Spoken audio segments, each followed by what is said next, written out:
All right. So, True Sports episode 24 is on the air. Um, uh, uh, yeah, tied at one between the Red Wings and my Red Wings and Ducks. I just downloaded the new official Detroit Red Wings mobile app. Ah, Yep. I wonder if the Detroit Tigers have an official mobile app. I'm going to look into that one. But hmm. the Philadelphia Eagles finally lose one, as you might have seen on Monday Night Football last night. Yep.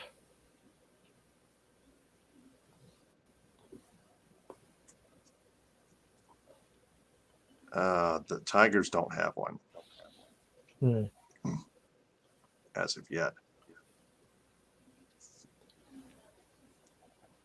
I mean, I didn't think that the Eagles were going to go 17-0, but who would have thought they would have lost to Washington?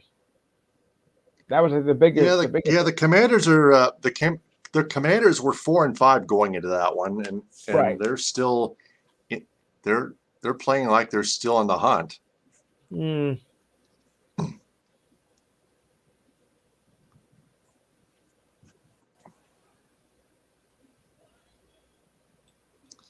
Yeah, the Commanders are now 5-5. They still have I believe they still Yes. have a chance. The Lions have a slimmer chance after winning still have a slim chance. Still have a much slimmer chance than the Commanders do. Um, Yes.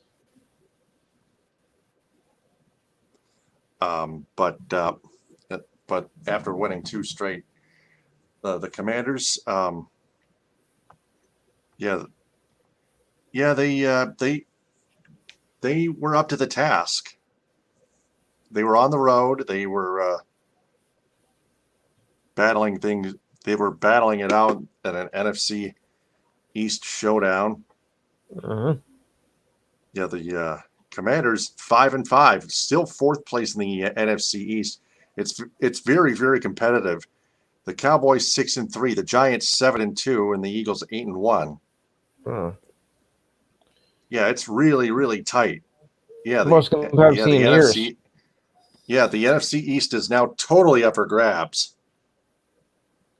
I'll say. At least it. Yeah, the last place team is at 500. That's the Commanders.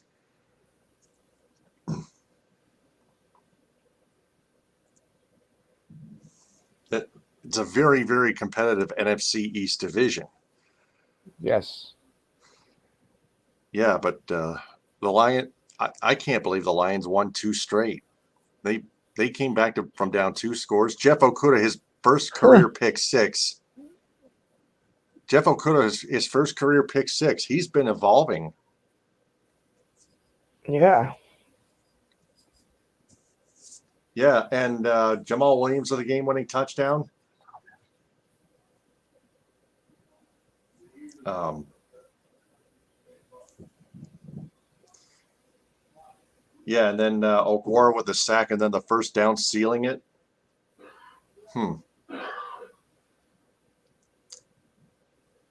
The Lions are 2-0 since they fired Aubrey Pleasant, their past defensive backs coach. Yes. Yeah. How ironic. Very.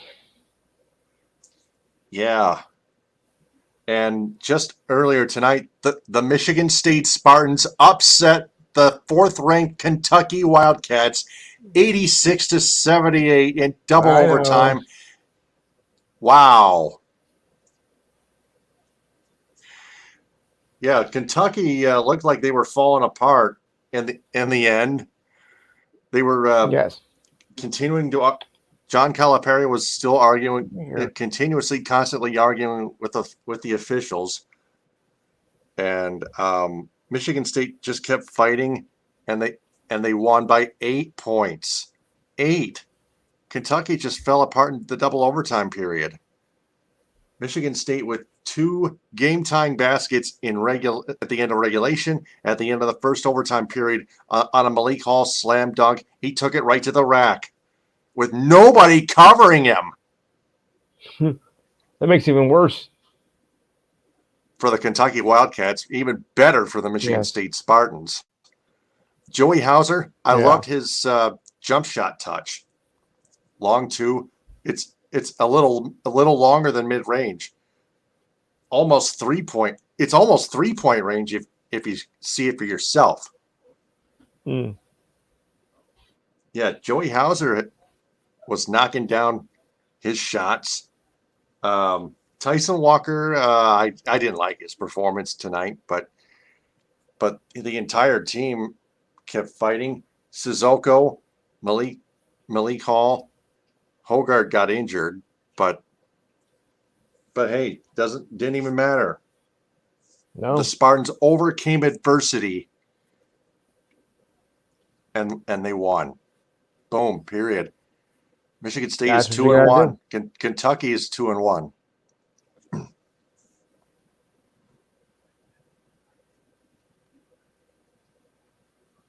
Let's see here. Action delivered.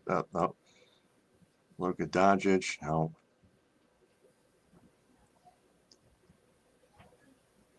Jonathan Berggren. I know it's spelled Jonathan Berggren, but it's Jonathan Okay. Jonathan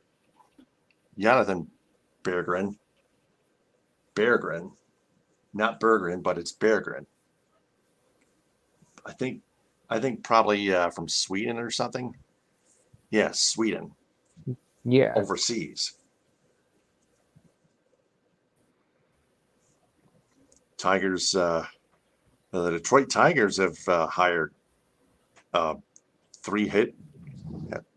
hired 3 new hitting coaches. So they still don't have a permanent general manager because Scott Harris was hired as their team president by Chris Ilitch. I wonder if he's going to be the general manager in addition to team president. It's possible. I'm still not sure. Still not sure. At least I would think that's possible. At least I would think.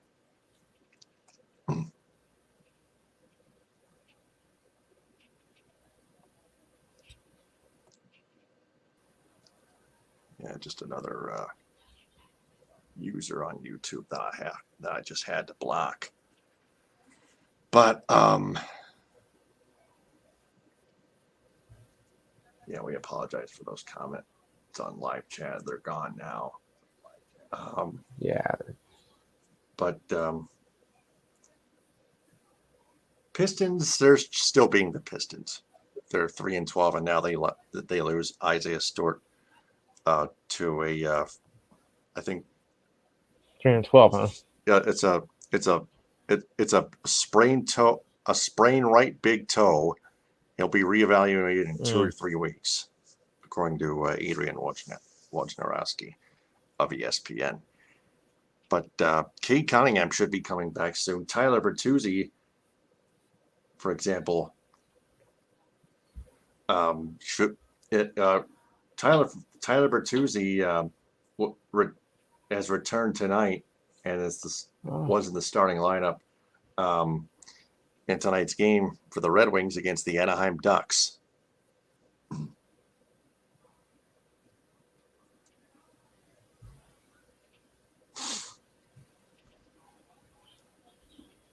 The Tigers acquired Steely Walker from the off waiver. They claimed him off waivers from the San Francisco Giants for cash considerations. But so what are your thoughts on the rest of the week? Well, I mean, with the Buffalo losing on in the last few seconds of the game, but was their own fault because their own stupidity. 12 men on the field, you can't do that, people. Supposed to be limit, and you had the chance to increase your lead, so you blew it. Green Bay with a shocking one with the Cowboys. Yeah, well, now they're saying, "Oh, we own the Cowboys now." Oh, shut up! Really? You own the Cowboys? I don't think so. And of course, there's free agent frenzy going all over the place in baseball. It's very rare that very few players, signing with their current team and the opt for others. It's very rare they get to do that with their own teams, and there's a lot of free agencies available. So I'll explain as we Yeah, go I saw along. the ending. Yeah, I saw the ending, which involved overtime between the Vikings and Bills. I was like, Yeah. wow, just a topsy turvy ending to regulation. Yes. Yeah, That was that was when just that was on a big hell. screen when Josette and I were out on a date going bowling, and they were and all Ah, the football was there on big screens. let's see. Yeah, Josette. I even watched Oh. portions of the Lions game,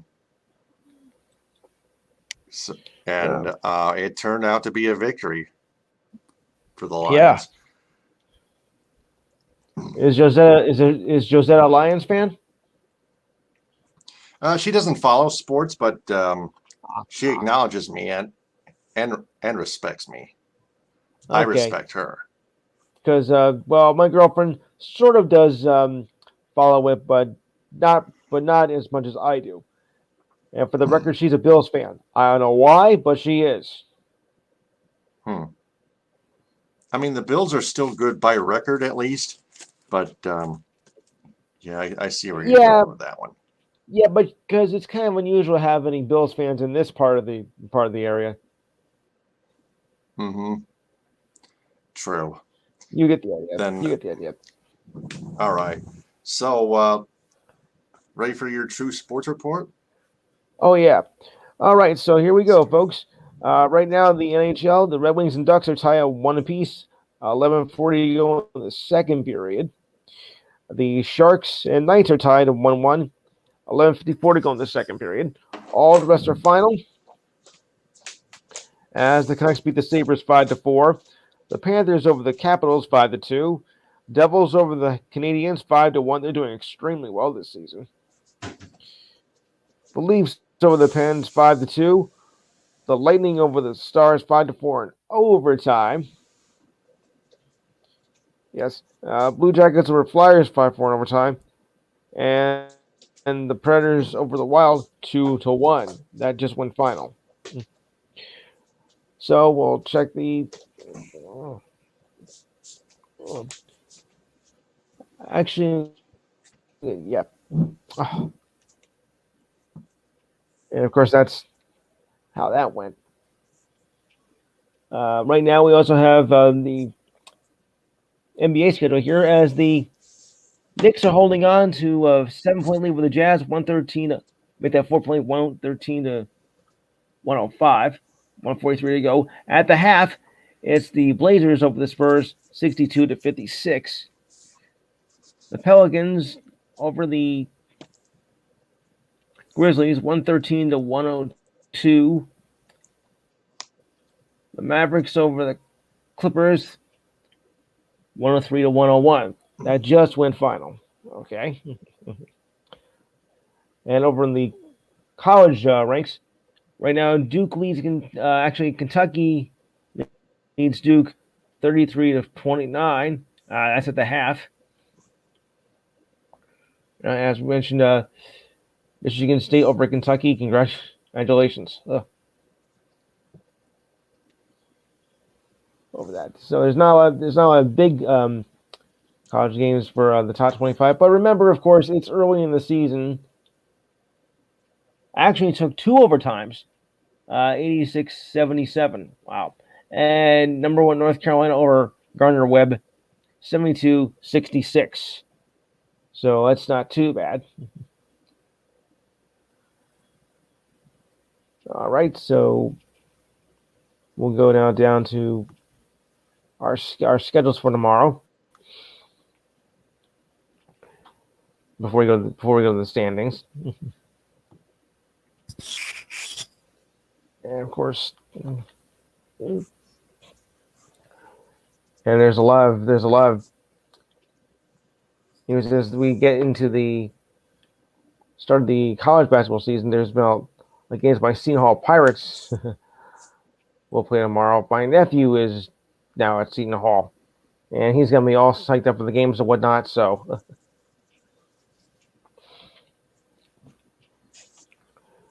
he's gonna be all ready for it. And any of and right now the Nets also play on Thursday as well. But also, and also the other what's happened is the MLB baseball awards have come out. Buck Showalter is the NL Manager of the Year, his fourth award, and he is the first to do it with 4 different teams, which I find, which is pretty interesting, rare company.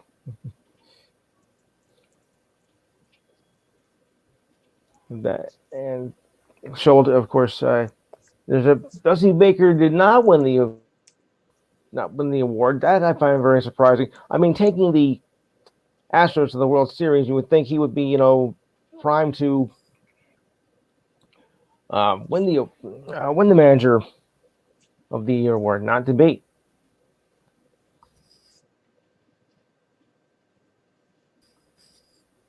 It's very strange how it all works out. Ben Duke can't. Okay, so on we go to other scores of the day. On to other news of the day here. We also have Nets guard Kyrie Irving will miss his seventh game, serving a self-imposed suspension. Tonight's game was against the Kings. Irving had been suspended since November 3rd for his conduct in reference to a social media post about a book and a movie that contained asthmatic overtones. It is not known when Irving will return to action, as he is now out for his 7th game. I don't think he's going to come back, to be honest with you. I think he's done with the Nets. Sorry to say, but he is, he just doesn't really show any interest, with the team at all since the vaccine problem that he had. He just doesn't seem to be showing any interest. Grizzlies shooting guard Desmond Bane has been diagnosed with a grade 2 sprain in his right big toe and will miss the next 2 to 3 weeks. Grizzlies announced. Bane suffered the injury in Friday's win over the Wolves and Saturday's loss against the Wizards, which is a shame. You're doing so well, and then injury happens. Well, it does. Sorry to say. And James Wiseman heads the G League squad in Santa Cruz for an extended period. We don't know how much it's going to be. Wiseman stint could last up to 10 consecutive days, said to the Warriors. The decision was made on Sunday. I don't think it was being demoted. Well, you shouldn't. Wiseman told reporters, "I'm just ready to go out there and play, and then it'll all be settled within the next week and a half." Yeah, well, that's how that works out. Moving down the line, Novak Djokovic is said to be granted a visa to be allowed to compete in the Australian Open despite a high-profile deportation that happened back last January. The Australian Broadcasting Company confirmed newspaper reports that Immigration Minister overturned a 3-year exclusion period for Dvorak, and who was deported from Australia just the day before the Australian Open was to begin, and sent an uproar throughout the country and the sports world. He has not played competitive tennis since then, but the country loosened up the vaccine mandates back in July. So now he will be able to play in the Australian Open, which begins in late January.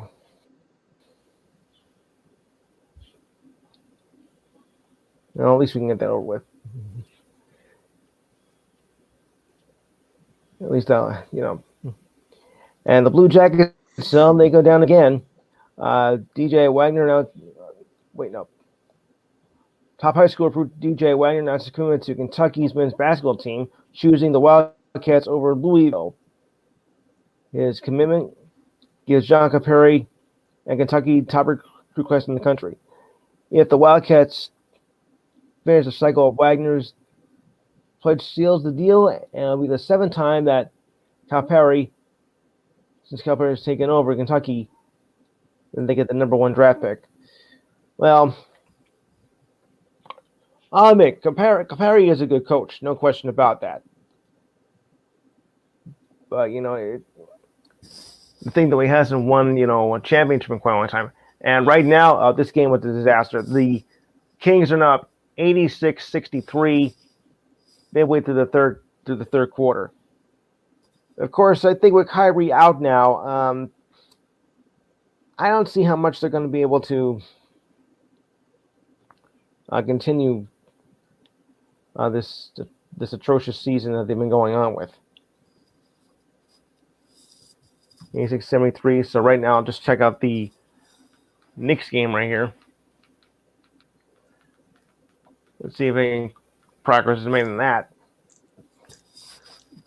And right now, okay, they haven't got anything yet. Knicks are playing the Jazz. The Jazz are also trying to make a run as well. And the Knicks, of course, are, trying to make a little headway. Right now, the Blazers lead the Spurs 75-69, 8:41 to go in the third quarter. Pelicans over the Grizzlies won, and it has gone final now. The Knicks have beaten the Jazz 118-111. Oh, thank you. Thank you. I feel so much better. Yeah. So moving right along here, North Carolina over Gardner-Webb 72-66. I have forgot about some of the women's scores, so I have them here. Number 10, Oklahoma over BYU 77-66. 20 Creighton over Nebraska. I hate Creighton 77-51. And number 17 Baylor over SMU 58-55. Not bad. Not bad at all.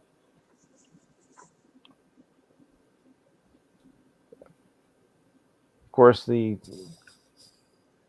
so the women's lineup is all set to go. So now I have the schedule for tomorrow's games, and it goes like this. Starting with your 7 o'clock games in the NBA, the Pacers take on the Hornets, the Wolves take on the Magic, or Tragic as the case may be. Thunder take on the Wizards. 7:30, Celtics take on the Hawks. The Heat take on the Raptors. 8 o'clock, the Cavaliers take on the Bucks. The Bulls take on the Pelicans. 8:30, the Rockets take on the Mavericks. At 10, the Knicks take on the Nuggets, and the Warriors will take on the Suns at 10. Over in the men's hoops department, Michigan takes on Pittsburgh tomorrow at 6. Tennessee versus Florida Gulf Coast at 7. Houston takes on Texas Southern at 8. These are all top 25 matches, by the way, right now. Arkansas, number 9, takes on South Dakota at 8. Number 2, Zaga takes on number 11, Texas at 9:30. Pretty good matchups. For local interests, Army takes on Siena at 7. Delaware State takes on Columbia at 7. Marist takes on Lehigh at 7. And Iowa takes on my Seton Hall Pirates at 7:30. Good luck. You're going to need it. And for hockey fans, Sabres take on the Senators at 7. Blues take on the Blackhawks at 7:30. And the Kings take on the Oilers at 10 o'clock. So fasten your seatbelt. It's going to be a bumpy ride. So continuing on, Wagner was the fourth top recruit to commit to the Wildcats under Calipari after Sheldon Sharp, Nerys Noel, and Anthony Davis, or as some people call him, AD. Yeah. So continuing on with Djokovic here. The Australian Border Patrol previously said that an exclusion could be waived in certain circumstances and that each case could be assessed by merits.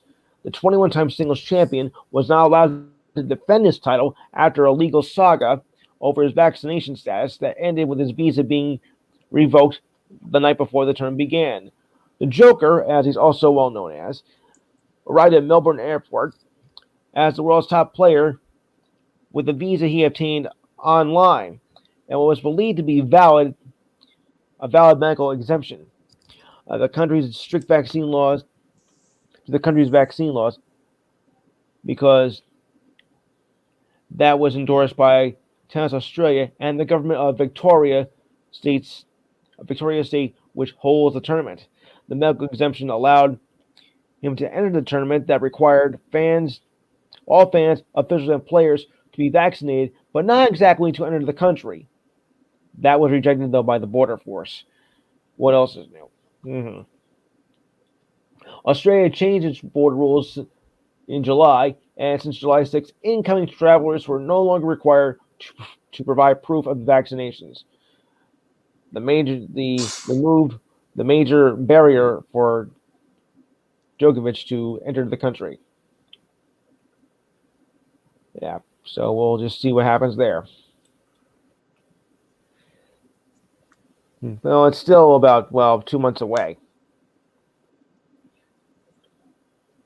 End of January, I should say. All right, moving on.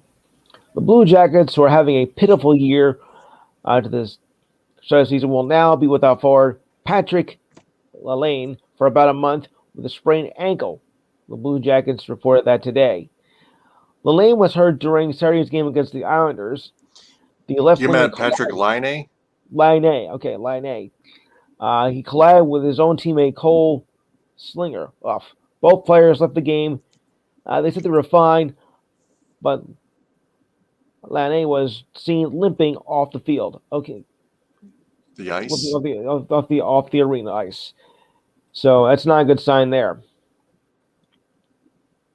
On the other side of that, On the other side of that, the Bruins, oh boy, they're off to the best start as they beat the Canucks and are still undefeated at home at 9-0. Patrice Bergeron scored his third goal in the last 2 days. Brad Marchand got his fifth goal. Marchand got his fifth goal of the season. Connor Clifton, Pavel Zacha, and Thomas Nosek all scored and scored an empty goal as well. The Bruins are the hottest team in the league right now. They won 4 straight and won 11 of the last 12, and are now 14-2-0 overall. Wow, yuck.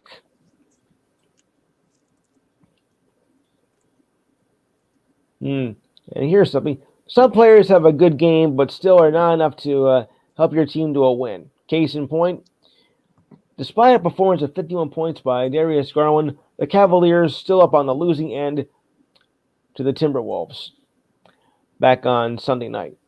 Garland said he did not even know he had 50 until he went to the bench. Garland's point total was briefly the highest scoring mark in the league this season. That's until Joel Embiid scored 59 points as the Sixers beat the Jazz on Sunday night. Wow. The Cavaliers scored record of 57 points is shared by LeBron James and Kyrie Irving. Never heard of him.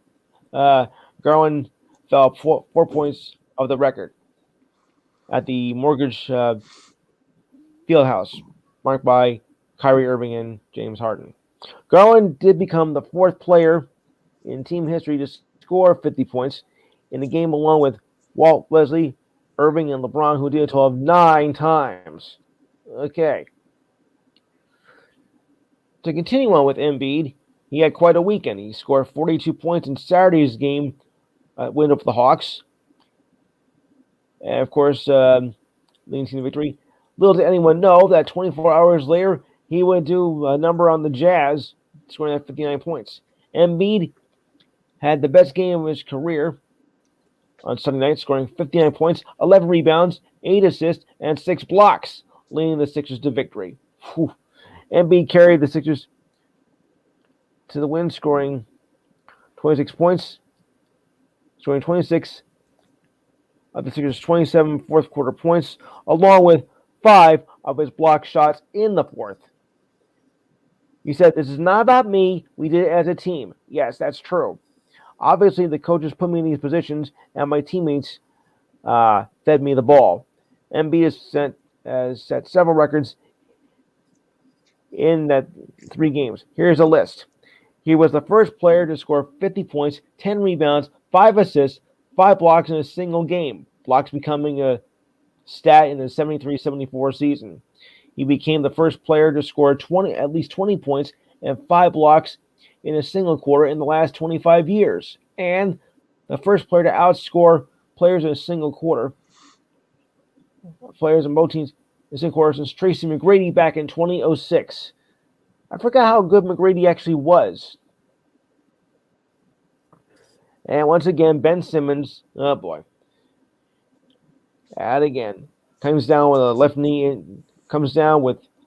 knee soreness in a loss to the Lakers. Simmons missed 4 games last week with the same issue and has not found a rhythm this season. He hasn't had the rhythm since he even joined the league.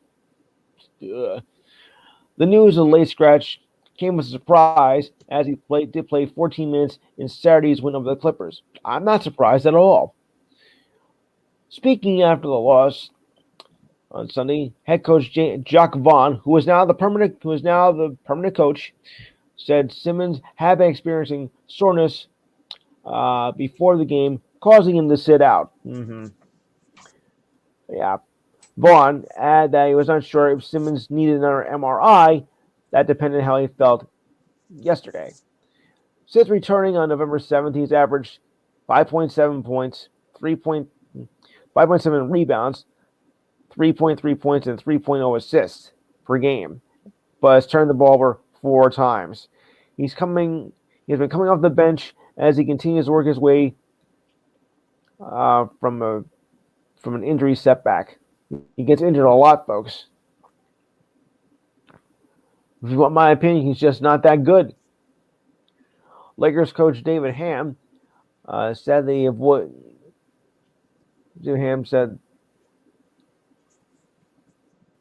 LeBron avoided a serious groin injury and a loss to the Clippers and his day-to-day. Ham said MRIs showed that LeBron suffered a strained left groin, but there was nothing torn. LeBron lived up the court in the fourth quarter, grabbed his groin, oh boy, which is bad enough, and was listed as doubtful for the game against the Kings. LeBron suffered a groin injury in 2018 and was sidelined for a month, but he does not think the injury is serious as the last one. He's averaging 24.9 points per game, 8.8 rebounds, and 6.9 assists per game. Despite the fact that Lakers, well, at that point they were only 2-9 at that point. Ugh. Lakers are just not showing up. I thought, they were expected to do better this year. And so far they haven't done anything. Which is also, of course, being downright embarrassing.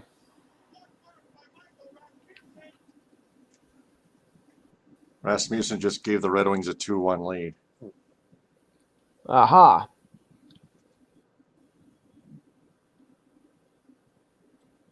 And of course, on the West Coast, wow, aren't they? Threaded a couple needles with that shot. And Bowling Green went over Ohio 40-35 just about an hour ago. It's getting close to the end of the year in college football when they start playing games on those very strange nights like a Tuesday or a Wednesday and whatnot. So it is safe to say that they're getting down towards the end of the year. And, of course, next week is, of course, with the rivalry games. with Michigan and Ohio State and whatnot. So it's really getting down close down to the end of the year. Can't wait. Yeah. And Ohio over Bowling Green 32-18. Yeah, not much of a game. Sorry, football fans, but I just report the news. I don't make it. Not very relevant. Not very relevant anyway. Mm. Bowling Green, yeah. I know. So we have the top 6 for the latest CFB poll, and it goes like this: Georgia number 1, no surprise. Ohio State number 2, Michigan number 3, TCU number 4, Tennessee number 5, and LSU number 6. So kind of like a long shot for Tennessee. So here we are. New York Mets manager Buck Showalter was named NL Manager of the Year for the 4th time in his career, and only the 3rd manager to do so. Showalter is the Mets' first manager to win the award. He received 8 of the 30th place votes with 77 total points. Dodgers manager Dave Roberts also had 8 first place votes, but had fewer second place votes. Showalter had 10, while Roberts only had 4. And so with 57 points. Braves manager Brian Skinler, who won the award in 2018, was 3rd with 7 first place votes and a total of 55 points. That's on the National League side. Over on the American League side, Guardians manager Terry Francona won the AL Manager of the Year. Guardians, come on. And went for the 3rd time in his career. Francona had 17 first place votes with 112 points. Brandon Hyde of the Mariners came in 2nd, and Scott Cervantes for the Mariners came in 3rd. Also receiving votes were Aaron Judge, Kevin Cash, and Dusty Baker, who managed the world champion Astros, to receive votes, but very few. Francona led the Guardians to the ALDS after beating the Rays in the wild card round. Unfortunately, of course, they lost the ALDS. He took home the honors in 2013 and 2016. Francona just completed his 22nd managing season. He made stops with Boston and Philadelphia before becoming the Guardians manager in 2013. Just for the record, Hyde had 9 first place votes with 79 points, and Cervantes had 1 first place vote for 43 points. 1. Wow. Just 1. All right. Giants outfielder and Rangers outfielder accepted a 1-year qualifying offer of $19.6 million, and say dozens of free agents are rejecting qualifying offers from their current teams. Players who rejected offers are Aaron Judge of the Yankees, Trey Turner, Xander Bogaerts, Jacob deGrom of the Mets. Oh boy. Dansby Swanson, Brandon Nimmo, Wilson Contreras, Chris Bassett, and Nathan Eovaldi. Tyler Anderson agreed to a 3-year deal with the Angels before the 4 p.m. deadline to accept the crosstown rival Dodgers. Jock Peterson had some of the best offensive numbers for the Giants, batting .274 with 23 home runs and 70 RBIs last season. Nice going, Jock. Yankee fans will be happy here with this, as Anthony Rizzo has re-signed a 3-year deal with the Pinstripers worth $51 million. That according to ESPN. Rizzo will make $34 million over the next 2 seasons and a club option in 2025. That includes a buyout of $6 million, sources told ESPN, bringing his guaranteed total to $40 million. His club option for 2025 is at $17 million. Acquired by the Cubs at the end of the 2021 trade deadline, Rizzo returned to the Yankees this season for a 2-year deal, including an opt-out at the end of the first year. Rizzo did become a free agent after opting out of the second year. Well, luckily we got that all straightened out.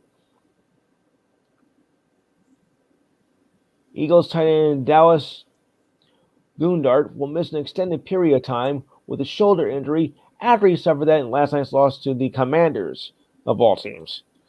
A decision that has yet to be made whether to place him on the injury reserve list, as evaluations were still going on that will determine how long he'll be sidelined. Goedert was injured in the fourth quarter that involved a controversial call that went with the Commanders. The NFL Network was first to report on the absence as to why a face mask wasn't called on the fumble by Goedert. NFL referee Alex Kemp said, "We did not see a face mask on the field." Oh, really? You couldn't That see was. that? Yeah, but he didn't see it. Bull. You call yourselves professionals? Yeah, but that's not the reason why they lost. No, but it was a factor. It was, yeah. Yes.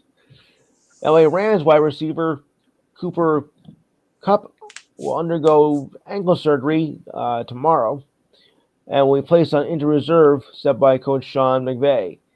Coop will miss the next 4 games, but McVay did not rule him out for the rest of the season. McVay said the tightrope procedure, as it's called, will take about 5 weeks to recover. Coop suffered the sprain in the Week 10 loss to the Cardinals in the fourth quarter while attempting to catch a pass from quarterback John Wolford. Coop appeared to grab his right ankle after the play and was helped off the bench by the medical staff. McVay says, "You can't really replace someone like Cooper, but we just have to find the best way to accentuate the skills set of the guys who will be playing this week." Actually, the positive. The Commanders' defensive end Chase Young is expected to be activated this week against the Houston Texans. Okay. Young was selected second overall in the 2020 draft, named the Defensive Rookie of the Year that season, was injured in a game against the Bucs in November of last year. He returned to the Commanders for practice on November 2nd, giving the Commanders 21 days to activate him off the unable to perform list. There was hope that he would return for the game against the Eagles, which they won last night. But on Friday, defensive coordinator Jack Del Rio said Young was not exactly 100%. Well, at least not at full speed. Head coach Ron Riverboat Rivera stressed on Saturday that he did not want Young back unless they were absolutely sure that his knee was at 100%, and took a long-term view of the situation.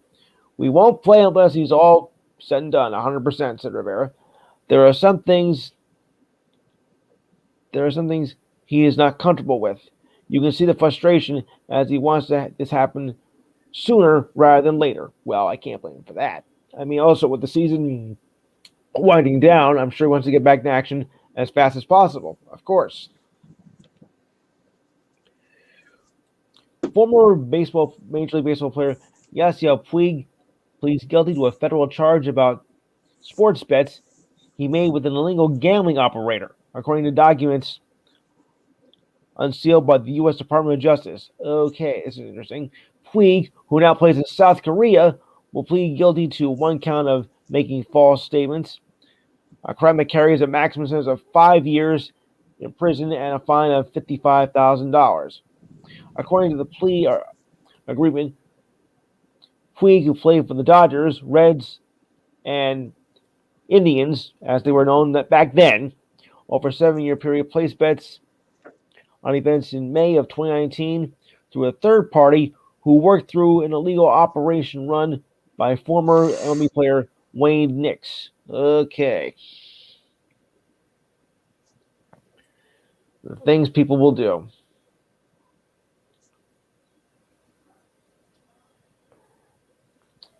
The Atlanta Braves believe Michael Harris Jr. has the ability to hold his own in the majors after impressing the front office and the coaching staff in spring training in the last 2 seasons. At the minimum, they knew he was the best defensive center, and the organization and the Braves center fielders only hitting 186 and the Braves below 500. Well, they took a chance. The Braves called up the Double-A player, though he also played at Class A level for 43 games. Harris had one of the best rookie seasons in franchise history with 19 home runs and 20 stolen bases. Harris beat out teammate Spencer Strider with 134 points and 22 first place votes. To Strider's 103 points and 8 first place votes. Rookie of the Year right there. So the first MLB awards have been announced, and J-Rod of the Mariners won the AL Rookie of the Year. Well, that's not really a surprise. Rodriguez received 29 of 30 first place votes with 146 points, with 20 home runs and 25 stolen bases, guiding the Mariners to their first postseason in 21 years. And Harris winning the NL Rookie of the Year.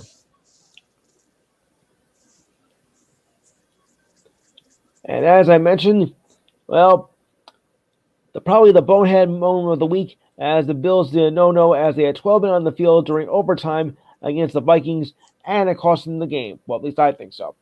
The play occurred midway through the overtime session after the Vikings completed a 24-yard pass to Justin Jefferson to set up the first and goal at the 2.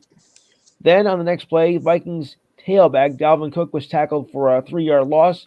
Vikings coach Kevin Collins said afterward, you know I believe that the Bills were trying something sneaky like the old 12 men on the field tactic. That never works. After completing the review closely, it showed that the Bills did have 12 men on the playing field. So that makes you an idiot. Having had a flag been called, which should have been, the ball would have been placed on the 1-yard line, not the 5. Vikings quarterback Kirk Cousins took a sack on second down and threw an interception on third down, leading the Vikings to a field goal, giving the Bills to tie or win the game on the next possession. Earlier, the NFL on-site replay booth failed to review what was ruled a catch by Bills receiver Gabe Davis with 17 seconds left in the game. Had the play been reviewed, it would have been ruled incomplete. The completion sent the game to overtime, but the Bills lost as the Vikings intercepted the ball. So the Bills almost got away with murder, but they failed. Good. With apologies to my girlfriend. The tragic story of the week so far, and I'm sure you've all heard this, a former football player from the University of Virginia killed 3 football players and 2 other students late Sunday night, and was in custody after a manhunt ended early yesterday morning. During a news conference yesterday, University President Jim Ryan said that 3 players were shot and killed. They were receiver Lavelle Davis Jr., receiver Devin Chandler, and defensive end Deshaun Perry. Authorities said the suspect was Christopher Daniel Jones and was taken into custody.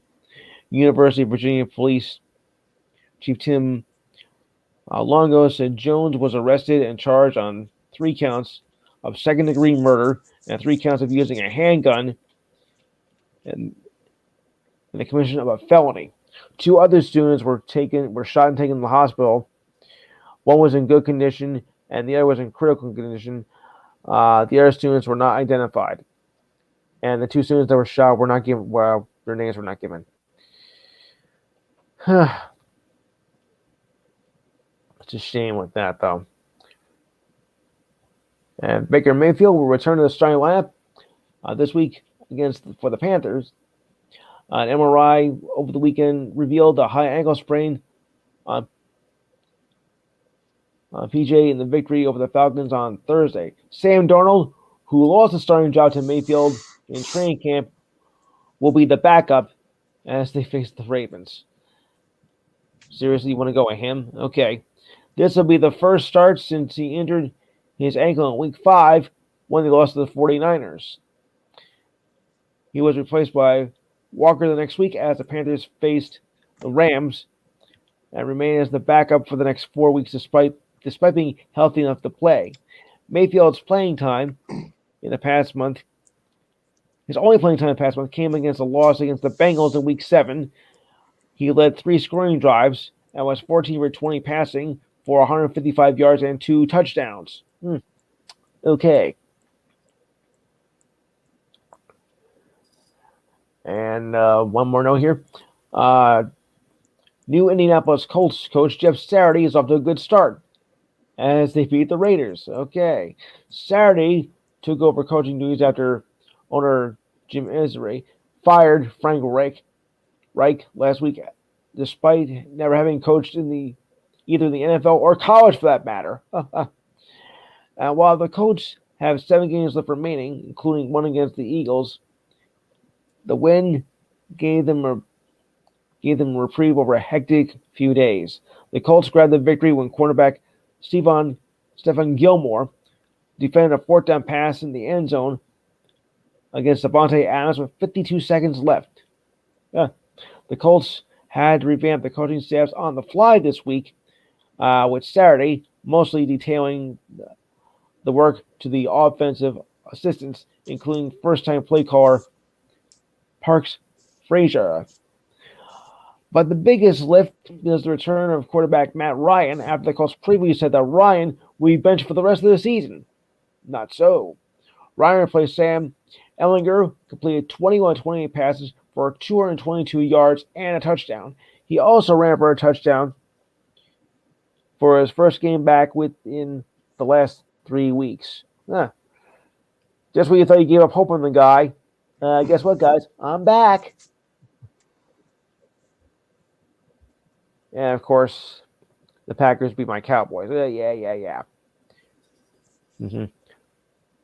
Here's the interesting thing, though. Mike McCarthy, of course, knows the inside-outside of Lambeau Field after coaching parts of 13 seasons with the Packers. Facing a 4th and 3 from the Packers' 35-yard line overtime, McCarthy passed on a game-tying 53-yard field goal into the wind, when instead Dak Prescott throwing incomplete. 6 plays later, the Cowboys lost to the Packers and now fall to 3rd in the NFC East. Okay, not good here. We were on the right line for the field goal, said McCarthy. To be honest with you, I felt like we needed to go for the win. I called it on 2nd down, but especially how the game was going to be, especially how the game was going. Big play, then a big penalty, so on and so forth. So our thing was to keep playing. We had good calls. I stand by the decision of going for it on 4th and 3rd, but we just could not be able to convert. As the old saying goes, of course, no guts, no glory. Had Brett Maher made the field goal, the Packers would have had an opportunity to win the game in next possession after scoring 2 touchdowns on the final 3 possessions of regulation. Yuck. Maher had only missed 2 field goals all season, both from 59 yards. He noticed that the wind was shifted direction from the pregame warm-ups, and yes, that can be a factor. Maher said the wind was a factor and said he could get a good clean ball going all the way, but as you know, I love to go for the win. We are here to win games. I think it was a good call, and I stand by my decision. Yeah, but you still lost, pal. Yeah. So now we got... It's going to look very interesting, though, for that game on Thanksgiving against the Giants, which I'm looking forward to. All right, so that'll wrap it for me. I'll turn it back over to you.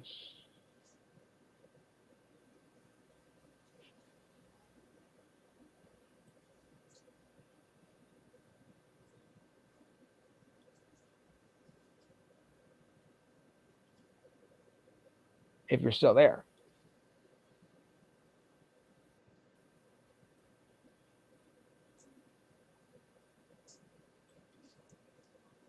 Oh.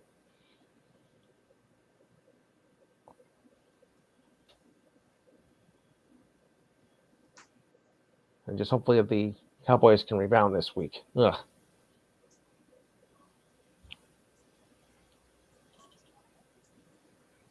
And just a quick check of Anything else? No, it's just about it. Unless I can get a couple of good college basketball scores.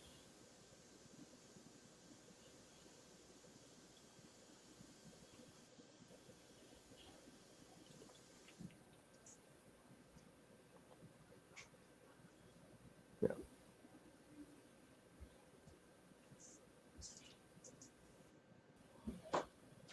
Of course, Seton Hall will play, like I said, tomorrow night, and I'm looking forward to that. Oh, dear.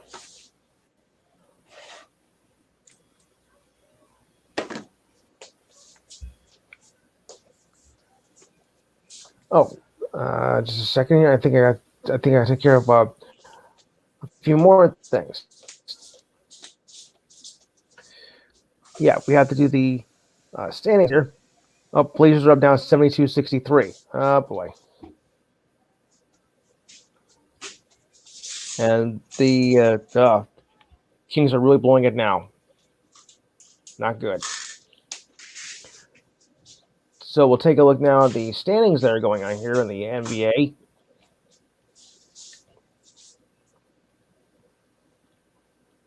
And they go a little bit like this.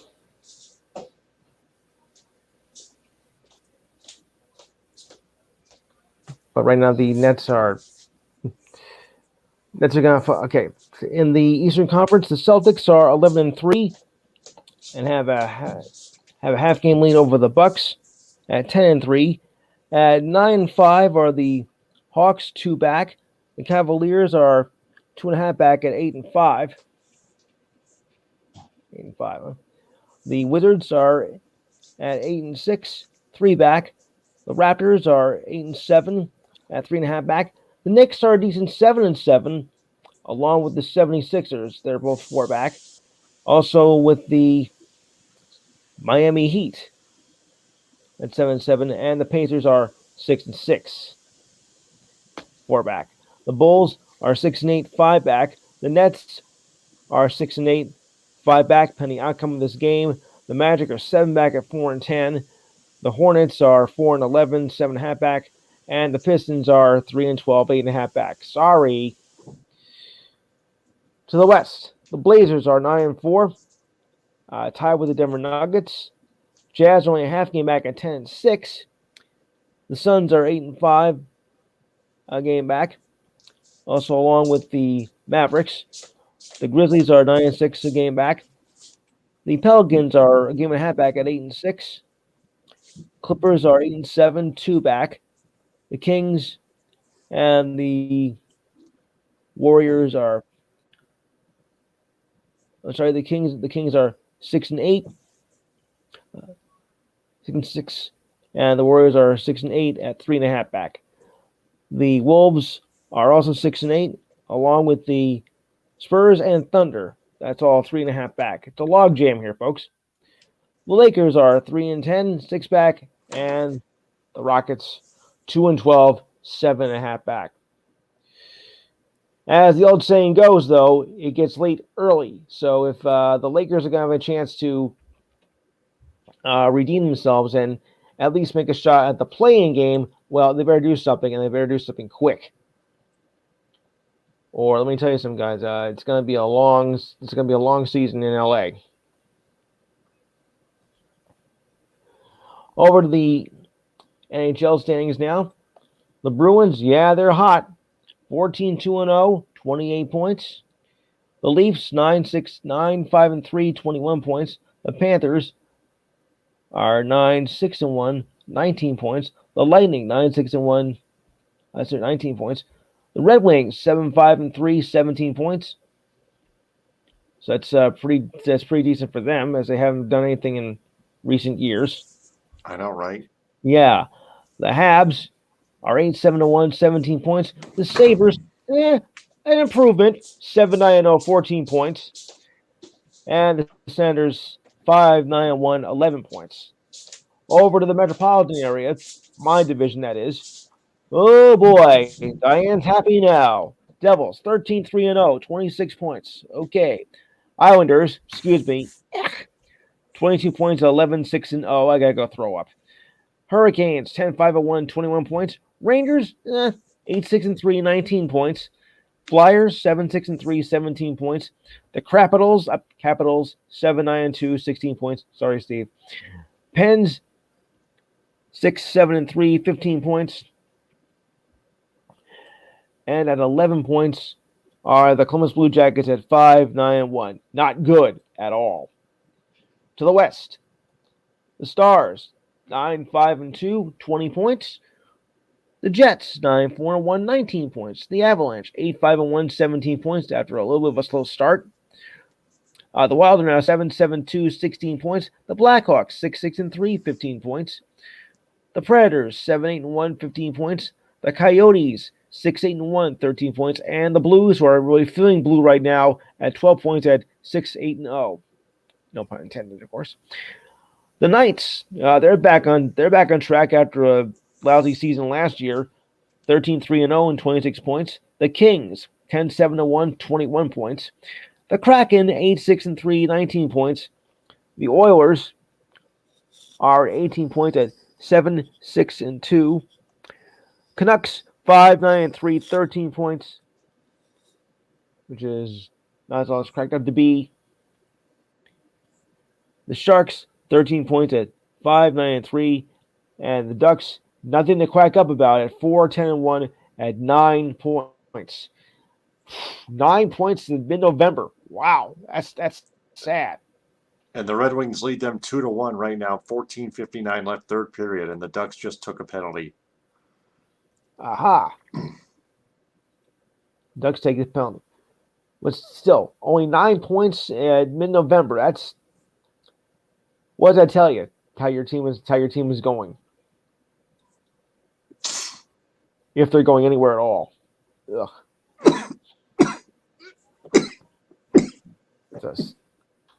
That's a pretty sad statement, if I do say so myself. Mm-hmm. Yeah. All right, so we got some other scores here.